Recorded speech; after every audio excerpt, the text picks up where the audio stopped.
And in order to tell you kind of what the series is about, let me start here. And actually why, for us as a church family, this is an important or significant series for us. A year ago, this time, you might remember, we talked as a church family about what our strengths were, why it is that you call our church home. And from that, we know that those are the things that we want to reinforce. And we've done some things over the last 12 months to reinforce those that we found, and we will continue to. Well, here are two of the things up on the screen that you said about yourself as a congregation. We are a safe place, a haven for all comers, and we are very inclusive of everyone, regardless of our differences. And then very similar to that, you identified in one of those 6 chief characteristics of RiverTree that we try very hard to focus on what matters most, and we tend to make sure that we don't get overly occupied with the things that are non-essentials, that often separate Christian people. Well, I would like over the next 3 weeks to help us understand why we should try to be that church and what it looks like for us to do that even more. And to do that, we're going to talk about this. That expression on the top of the screen goes all the way back to the Protestant Reformation in Europe. It was one of the maxims or principles that drove the whole movement when you had a large part of the European church break away from what was at the time the only church in the European world, the Catholic Church, and become Protestant. And one of the leaders, the leading thinkers of that movement, was Martin Luther's right-hand man named Philip Melanchthon. And Philip Melanchthon penned these 3 related guiding principles. That for Christian people, we should be united in essential things. We should give each other freedom or great liberty in non-essential things. And in all things, we should exercise great charity toward one another. In the last 100 years, someone has modernized or updated this threefold expression a little bit, and maybe it would help you begin to think about what those categories are. And the modernization is that it's in necessary things that we ask unity. And it's in doubtful things that we exercise liberty or freedom toward one another. Well, it's the reason this is a 3-week series is because there's 3 phrases to that expression. And we are going to spend a week on each one of those phrases. Now, here's the thing. This is not, if you've been a part of RiverTree for several years, this is not a new idea around here, but we've never talked about it in the length that we're going to over the next 3 weeks. And I just want you to go in knowing by the end of the series you're going to feel stretched. And I'm not doing that on purpose to make you uncomfortable, but I think the more you wrestle with and really dig down into these concepts, the more you're going to find them challenging as an American Christian in the year 2017. I would also tell you personally that these have become non-negotiables for me as a Christian person. There are lots of things that I think there's lots of flexibility on. I don't have to take a firm stand on. But if someone were to ask me, Pastor Chris, what kind of Christian are you? I'm that kind right there. And honest to goodness, I don't ever want to be a part of a church that isn't like that. And I want you to think about how many times in our life together I've said anything near that firm to you. That's how much it has come to mean to me and how I understand what the Christian faith is too. So this week we're going to start with the opening expression. In essentials, unity. Well, that begs the question, what's an essential? What makes something necessary in the Christian faith?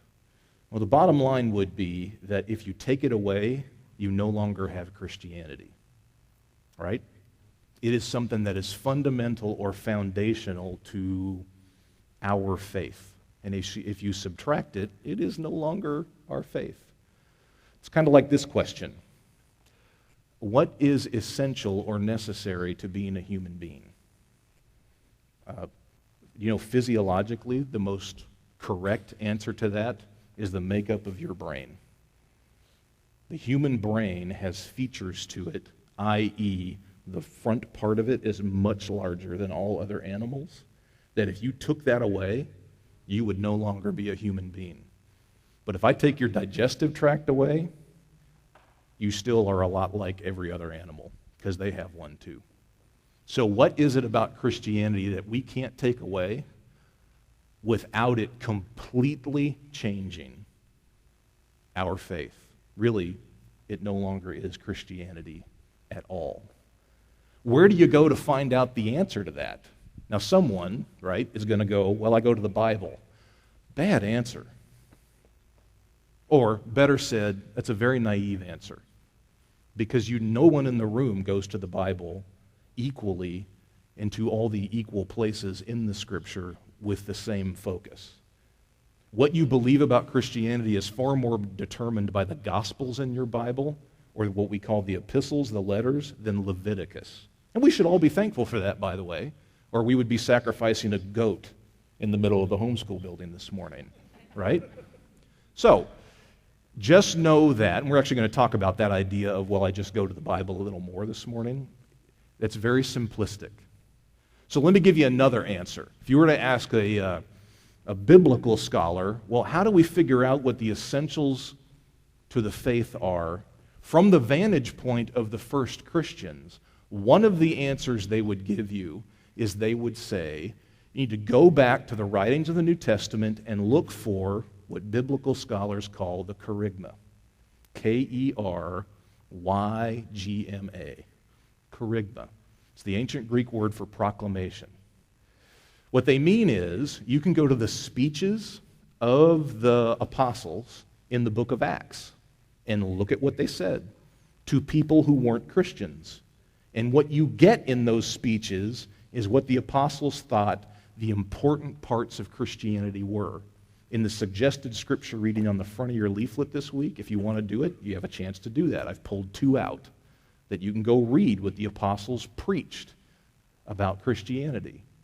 The other thing you can do is you can look at certain passages in the letters in your New Testament that are songs or hymns that were embedded into the letters. And these songs or hymns were supposed to reinforce the important or necessary things about the Christian faith. Here's one up on the screen. This is a fairly long one. This is in Colossians chapter 1, beginning in verse 15. This is something that the earliest church would have sung together, and Paul, the writer of Colossians, stuck it in a letter to reinforce the essentials of the faith. What you find is, when you look at this passage, it's very Christocentric, right? It all kind of revolves around Jesus. What else do you see? You see that Jesus' relationship with God is very important. You see that creation, or how things were created, is important. The passage continues. You see that Jesus and his relationship with the church is an essential. You see that Jesus rising from the dead is key to the contents of this hymn, this kerygmatic hymn. Again, you have Jesus' relationship with God, that Jesus was the fullness of God and in it dwelt. And then at the end, you have the cross, the crucifixion of Jesus, and specifically somehow how it makes peace. Here's a shorter version. This is the one we're going to use in this series because I can fit it on the screen, on one screen. This is from another letter written by Paul around the same time, Ephesians chapter 4. And this is just a very short list, again, that would have been sung in the earliest church to reinforce the essentials or the necessary pieces of the Christian faith. It reads, there is one body, there is one Spirit, just as you were called to the one hope of your calling. There's one Lord, one faith, one baptism, one God and Father of all, who is above all and through all and in all. So the most repeated term is one. We'll come back to that. And what are the other essential ideas or thoughts? Well, there's one body, there's one Spirit that all of us have. We all have one hope and the same calling. There's one Lord Jesus. There's one exercise of faith toward Jesus. There's one baptism, and there's just one God. It's the same God for all of us. These would be, according to the first Christians, the essentials of the faith. Now, I want you to make an observation with me.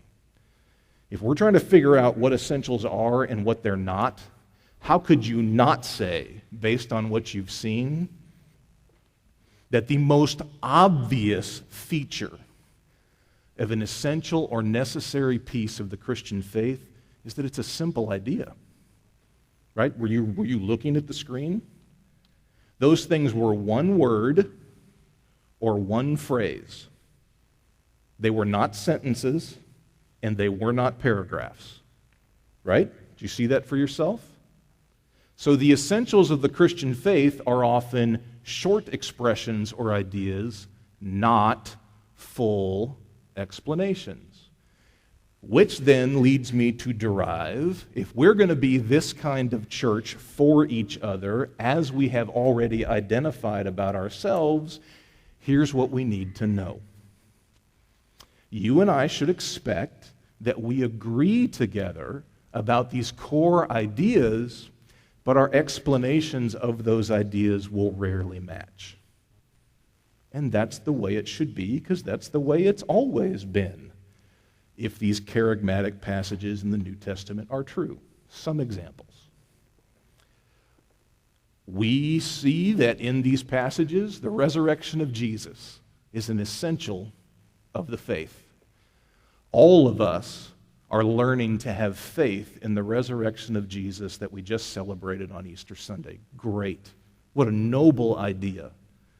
What a necessary, indispensable idea. So what do you believe about the resurrection? Did Jesus' body physically rise out of the grave?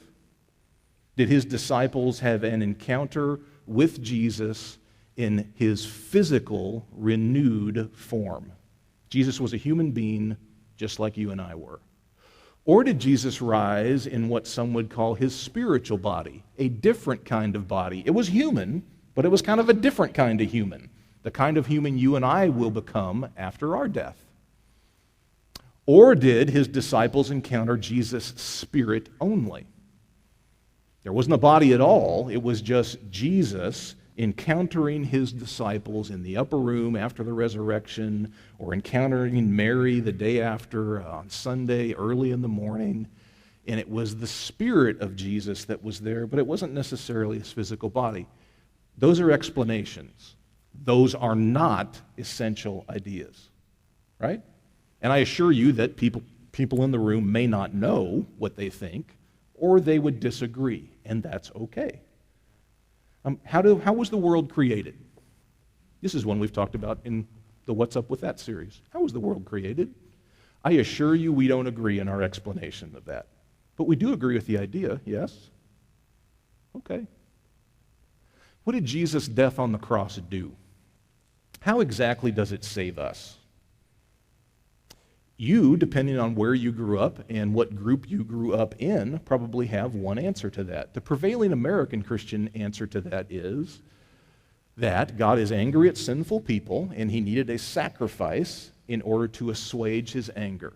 And so therefore, Jesus died on the cross as a sacrifice, just like the lambs and the goats in the Old Testament, and now somehow that has made God happy with us. That's called the penal substitutionary atonement theory of the cross. No, you don't have to remember that. Somehow I do, though. Do you know that's not the only way to understand how Jesus' death saves us from sin on the cross?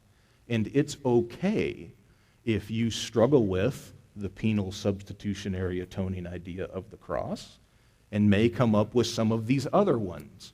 Like a prevailing one in the Orthodox part of Christianity, this would be Greek Orthodox, Russian Orthodox, etc., is that Jesus on the cross triumphed over evil and suffering. And because he was victorious over evil and suffering, we get to follow on his coattails and do the same. There is no language of the angry God who needs a sacrifice.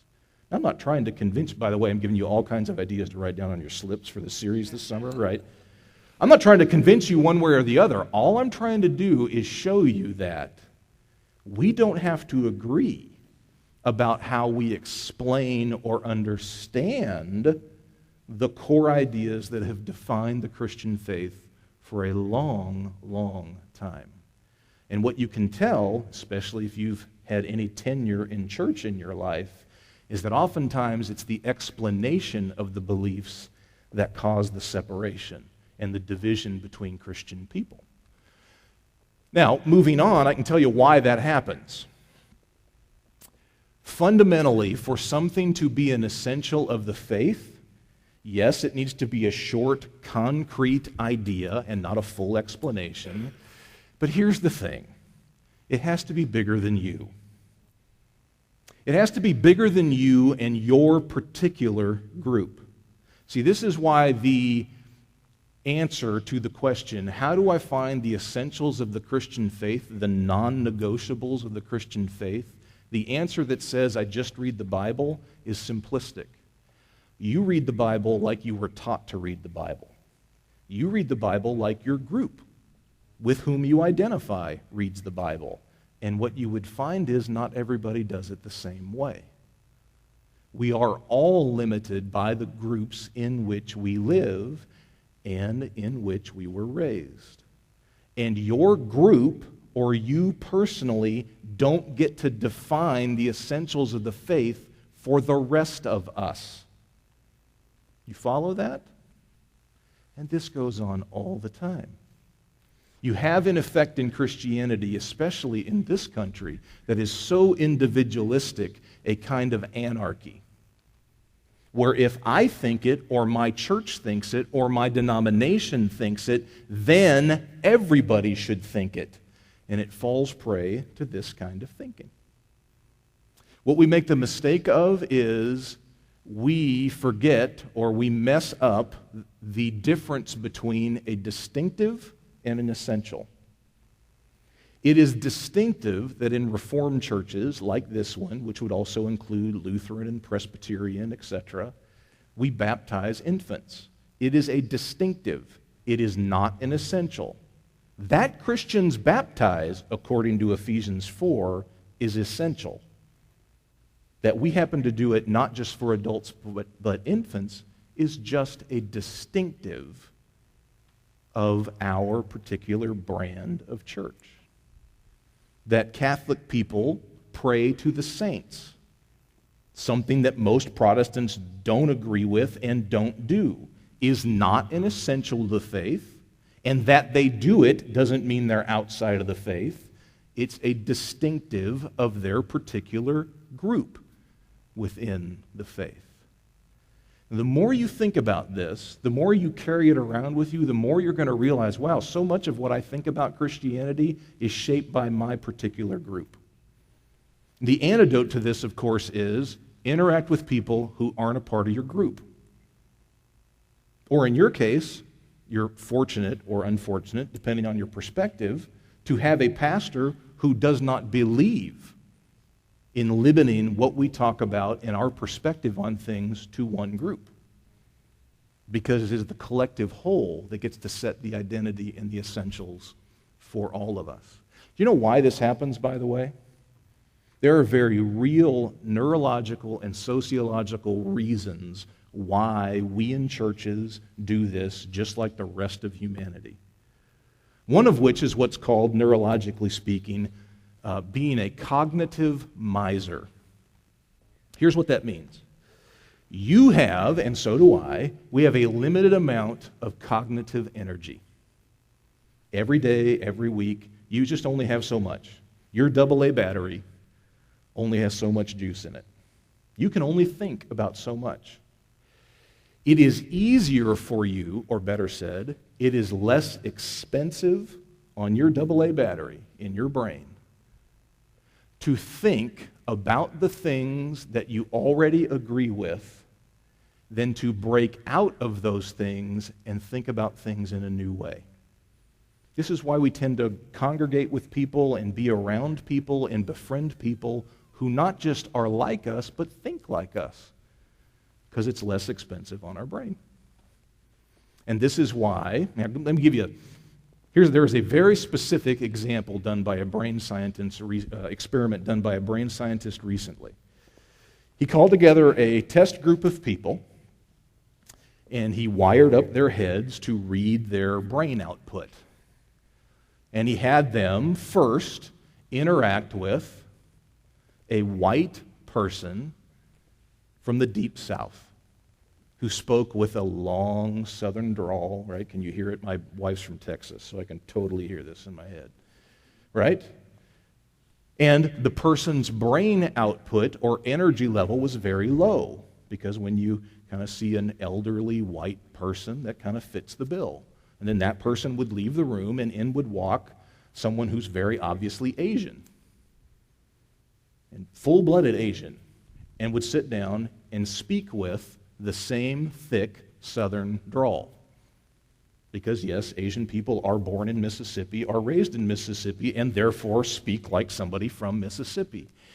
And on the readout panel, you would watch their brain activity spike, because it was completely outside of what they expected and what they thought was normal. This is why we struggle so much to get outside of what our group thinks is right and can't listen to why other groups do. This results in what sociologists call the gold standard effect among groups. The gold standard effect is this: you and the group with whom you identify look at the other group and say, you may not ever say it verbally, but it's what goes on inside. You think, A, we're different from you, and B, our differences from you make us better than you. And that kind of thinking is innately human. You don't get to choose whether or not those instincts go off inside of you. You just have to decide what to do when it happens. And within Christianity, the call of Christ is to rise above these innately human tendencies, to see that God is active and at work in groups other than your own. But don't ever forget, you and I are products of the groups with which we identify. And that means the church in which you grew up, the authors that you read, the podcasts that you listen to, the parents who raised you to the best of their ability in the faith. You are a product of all of that. And the essentials of the Christian faith are bigger than that entire set of factors. It's bigger than you. It's bigger than your group. And to believe in essentials and being unified in essentials, we have to realize this. Now, what you'll notice, by the way, if you think back to those two passages that I showed you, especially the selection from Ephesians chapter 4, is that there is very deliberate language use by Paul. He taps into language and wording that emphasizes similarity, not dissimilarity. Did you see that? Remember, I called your attention to the one word that he repeats over and over and over again. If he would have submitted that hymn for critique in his junior English class, his teacher would have underlined every time that he used the word one and would have said, come up with a synonym, please. But he does so for effect. What does the word one do when you hear it about yourself and other people and what you as Christians believe together? It unites you with them. It's positive language. It emphasizes what you hold in common. It is not language of dissimilarity. You have to think with me, okay? When you hear churches talk about the essentials of the faith or things that Christians disagree about, what does the language sound like? Is it unifying language? Is it positive language? Or is it language that emphasizes dissimilarity? It makes them the other that is not like us. Instead of a both and, it's an either or. Instead of a we, it's an us and a them. So often Christians are guilty of using language that makes our group distinct from or different from the other groups of Christians who aren't 100% like us. And we choose to emphasize the 10 or 15 or 20% of things that maybe we don't agree about, and we miss the 80 to 90% of things that we do agree about. Be mindful of your language and listen to the way that churches and pastors and writers use it. We live in a country in which we are prone to use language of dissimilarity. It's why our politics look like the way they do. They are playing to the lesser angels of human nature instead of rising above and saying, look how we're the same. Now I want to go back and show you that passage in Ephesians 4 once more. Because if I didn't add the piece that I'm about to, I would be remiss. So here is that passage again that was sung in churches like ours all over the Eastern Mediterranean world in the first generation of Christians to reinforce the bedrock foundation of the essentials of the faith. Now what you don't know is, here are the 3 verses that lead into that hymn in the letter. I, Paul, therefore, the prisoner of the Lord, beg you to lead a life worthy of the calling to which you have been called, with all humility and gentleness, with patience, bearing with one another in love, making every effort to maintain the unity of the Spirit in the bond of peace. And from that, he launches immediately into that. This follows from this. And this is not the only instance of this in your New Testament. More often than not, when you get one of these little hymns or creeds inserted into the letters, you will find that it is attached to a passage like these 3 that lead into it. Happens a lot. In fact, if you want to do the reading this week in the leaflet, Philippians 2 works the same way. Which then leads me to conclude about essentials. For Paul, as the coach and the pastor to this church in the city of Ephesus in Turkey, and like he would say to other churches, when you think about the essentials of the faith, you need to understand that your attitudes and behaviors are linked to whatever you think your doctrine is. And the 2 play off each other. They're dependent on each other. In fact, one should lead to the other and vice versa. And moreover, your attitudes and behavior matter every bit as much, maybe even more, than the doctrinal distinctives that you think are so important. He says to the Ephesian church, look, just remember, all of us are united as Christians. We all believe in the same Spirit. We all believe in the same faith. We all believe in the same baptism. We all need to believe in the same Lord and the same God who is for all and in all and above all. This is what all of us need to claim in the way that our group does. That's fine. But if that idea does not lead you to do what I said in the 3 previous verses, to exercise humility toward one another, to exercise gentleness toward one another, to maintain the bond of peace in the unity of God's Spirit, then you're getting it wrong. You can get all the doctrine right in the world, and if it leads you to wrong behavior, I'm afraid your doctrine's wrong too. And frankly, that's what so much of the American church gets wrong. So take the most controversial issue that faces the American church or has. 40 years ago in the American church, the issue was, are we going to ordain women to be pastors or serve on the leadership teams of their churches? And this was tearing denominations apart limb for limb.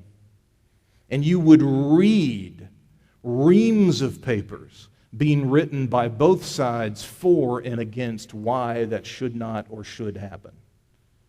and why it is that this is the place, this is the hill on which we have to plant our flag and die, come hell or high water. And there is no other way but our way on this issue. I don't know what your opinion on that is. Here's what I know about that conversation when it happened in the American church. It was wrong from the get-go because of the attitudes and the behavior that it produced. I don't care how right you think you are about any of the issues that face the American church now, whether or not evolution was involved in creation, whether or not it's okay for a Christian person to be a homosexual. I understand those are important things for us to wrestle with and pull apart and think about together, but if it leads you to behave in a way that is not humble and gentle and reinforces peace and unity among all of God's people, not just your group, then you're wrong from the get-go, no matter how right you feel. The prerequisite, the requirement for God's people is humility and peace and gentleness and unity, whatever it is that comes up. And I assure you, if we do as badly about the present issues that face the church today, 10 years from now, we will do just as badly about whatever the hot topic is then. To rightly understand essentials, you have to understand it is every bit as much about what the ancients call orthopraxy, not just orthodoxy. Orthodoxy is right belief, stated in the right way and explained in the right way. Orthopraxy is the practice of our faith toward one another. And at this church, we will be about orthopraxy. Even more so, perhaps, than what some think is orthodoxy. So here's that series graphic that I want you to see. And now I want you to begin to understand why it is that we shaped it the way we did. Over the course of this series, this graphic will represent to you visually that threefold triad: in essentials unity, in non-essentials liberty, in all things charity. Each one of those three circles on the screen represents one of those phrases. Today we talked about the smallest circle. We talked about essentials. What should be in it? How you should view it. How you should not have the hubris to allow yourself or your own group to be the one who thinks they get to define what's in that circle. This is what it looks like to be a Christian who abides by that Reformation maxim. I want to finish today with this. Spoken by the man himself on the last night of his life in the Gospel of John. The last thing Jesus does before he tromps out to be arrested and murdered in the Gospel of John is he prays. And in John chapter 17, you have this prayer of Jesus recorded. He prays for himself. He prays for the disciples who are there present with him in the upper room and then going on to the Garden of Gethsemane. But then toward the end of the prayer, he moves on and he talks about the future disciples, those who would come to faith in Jesus after the fact through the ministry of his first followers. And in that part of John 17, this is one of the things that Jesus prays for us. And all the Christians today gathered around the world who are his future disciples. Jesus prays to God above that they, his future followers, may all be one. As you, Father, are in me and I am in you, may they, my disciples, also be in us, so that the world may believe that you have sent me. Here's what I want you to do. Play biblical interpreter on that verse. Look at the last phrase. So that the world may believe that God sent Jesus. What's supposed to make that happen? According to Jesus in this prayer, us being one makes that happen. You see the cause and effect? The if-then? If Christian people prize unity and oneness together, then, and only then, will the world around them go, wow, you're a different kind of people. You are people who are not divided over petty differences. You are people who prize the attitudes of humility and gentleness and patience and understanding toward one another in a way that we don't in our cultures and our politics and our classes. And because we see you as so different, people who are so different and from so many different backgrounds, we see you living together as one. We are beginning to believe that what you say about Jesus is true and that God sent him. And sadly, this leads me to understand why it is that America is becoming less and less Christian by the year. Because our Christianity doesn't look like that. Our Christianity looks like our country, breaking apart into smaller and smaller pieces, who argue about who's right and who's wrong, who will only listen to facts from their particular source. We are not people who are one, and therefore our country looks at us and says, yeah, we're not even sure that God sent Jesus at all. We are responsible for the mess that our country is in. And we are also the hope of its future. And the only way we get there is by practicing in essentials unity. Would you pause and pray? I'll give you a minute to pray in the quiet, and then I'm going to pray for us all in the high calling of being unified together in the essentials of our faith.